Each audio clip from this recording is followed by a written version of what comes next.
Perkenalkan, nama saya Nevara Fitria Sanda dengan NIM 040401222123, Prodi Komunikasi dan Penyiaran Islam semester 4. Assalamualaikum warahmatullahi wabarakatuh. Alhamdulillahirabbil alamin wa bihi nasta'in wa ala umurid dunya waddin. Assalatu wassalamu ala asyrafil anbiya'i wal mursalin Sayyidina wa maulana Muhammadin wa ala alihi wa ashabihi ajma'in. Amma ba'du. Dalam 7 menit ke depan, saya akan menyampaikan judul tentang keimanan lautan harapan.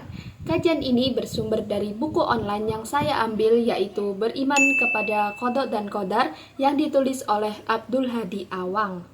Di dalam buku ini, antara rukun iman itu adalah beriman kepada qada dan qadar. Semua perkara baik dan jahat, manis dan pahit, berlaku dengan kehendak dan ketentuan daripada Allah yang maha bijaksana dan adil dalam segala ciptaan.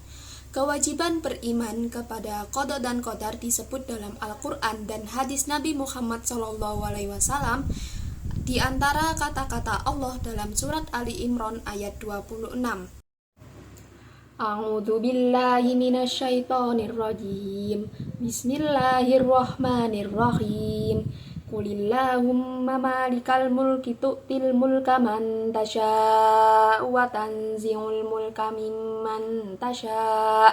Mimman tasya' wa tu'izzu man tasya' wa tudhillu man tasya' biyadikal khair innaka ala kulli syai'in qadir.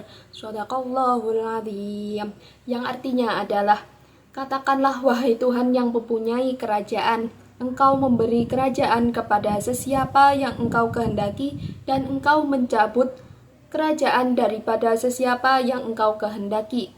Engkau muliakan sesiapa yang Engkau kehendaki, dan Engkau hinakan sesiapa yang Engkau kehendaki.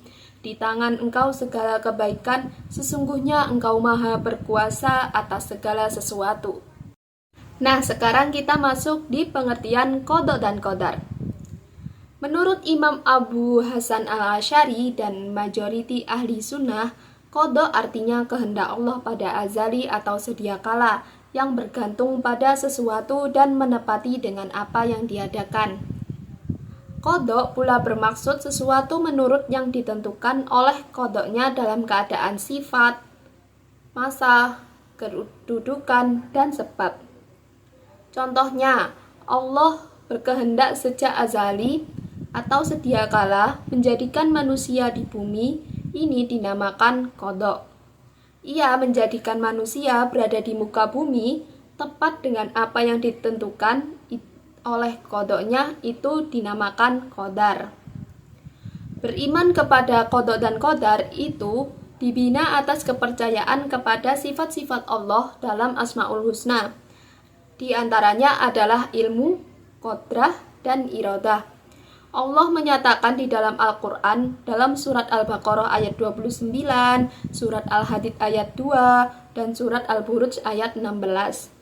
Jelas, maksud beriman kepada qada dan qadar ialah percaya pada ilmu Allah yang qadim dan percaya pada kehendaknya yang mesti berlaku selari dengannya. Beriman kepada qadar terbagi dua perkara. Yang pertama ada beriman bahwa Allah mengetahui apa saja amalan hambanya dan mengetahui dengan ilmu yang qadim yang menjadi sifatnya. Dia mengetahui segala keadaan hambanya, merangkumi taat dan durhaka, rezeki dan ajal, kemudian ditulis oleh Lauh Mahfudz apa yang berlaku sehingga hari kiamat. Apa yang ditakdirkan kepada seseorang tidak boleh dielak lagi. Apa yang ditakdirkan tidak berlaku kepadanya tidak akan terjadi sama sekali. Yang kedua ada beriman kepada kehendak Allah dan percaya kepada apa yang dikehendaki dan apa yang tidak dikehendakinya. Sesungguhnya apa yang ada di langit dan di bumi sama ada, bergerak atau diam, semuanya berlaku dengan kehendak Allah. Itu maha berkuasa kepada segala yang ada dan yang tiada. Semua makhluk yang ada di bumi dan di langit hanya Allah yang menciptanya.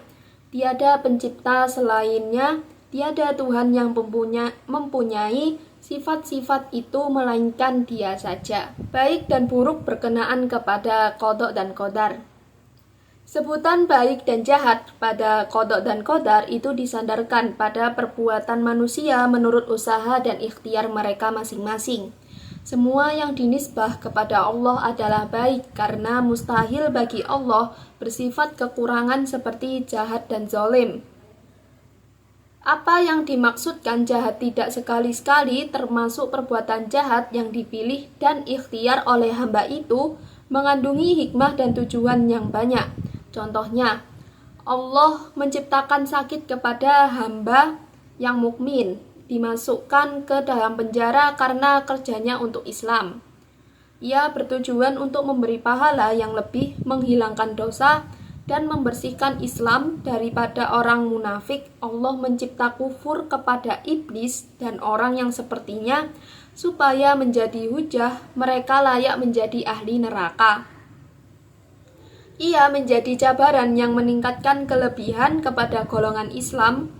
Apabila ada ayat-ayat Al-Quran atau hadis Nabi Muhammad SAW yang menyebut perbuatan jahat kepada Allah, ia bermaksud semua yang berlaku itu adalah dalam pengetahuan Allah, tetapi dengan pilihan dan kehendak manusia itu sendiri. Sekiranya manusia menciptakan perbuatan dengan kehendaknya dan bukan dengan kehendak Allah, niscaya Allah tidak ada kuasa dalam perbuatan manusia tersebut. Sekiranya manusia mencipta perbuatan dengan kehendaknya dan bukan dengan kehendak Allah, niscaya Allah tidak ada kuasa dalam perbuatan manusia. Mustahil ia berlaku karena Allah itu maha berkuasa dan maha berkehendak. Kita yang perlu menimbang dan memikirkan apakah perbuatan itu diridhoi oleh Allah atau tidak. Perlu dipahami juga nih teman-teman, qada dan qadar itu berlaku karena perkara-perkara berikut. Yang pertama ada karena luasnya ilmu Allah yang meliputi perkara yang ada dan yang akan diadakan dan bagaimanakah keadaannya secara teliti dan betapa besarnya kekuasaan Allah yang tak terhingga juga. Oleh itu, apa yang dikehendaki mesti berlaku dan apa yang ia tidak dikehendaki pasti tidak berlaku. Yang kedua, ada karena semua perkara berada di bawah pemerintah Allah, ada di perintah Allah.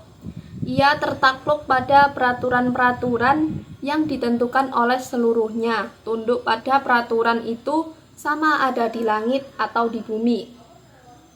Peraturan semula jadi mesti berlaku karena ditentukan oleh Allah. Manusia dikaruniakan kelebihan bagi memilih dan berikhtiar.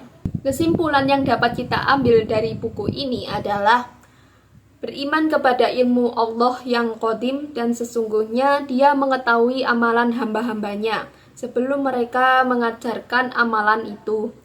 Semua perkara itu ditulis di Lauh Mahfuz, kehendak Allah dan kuasanya yang meliputi segala-galanya. Allah menciptakan segala makhluk dengan sempurna.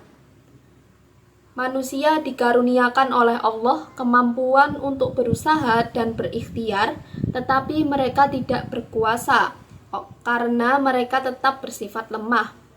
Penentuan dosa dan pahala surga dan neraka atau taklif berdasarkan usaha dan ikhtiar yang diberi kepada mereka. Sedangkan orang yang lemah dan tiada kemampuan untuk berikhtiar dimaafkan juga oleh Allah menciptakan perbuatan hamba-hambanya.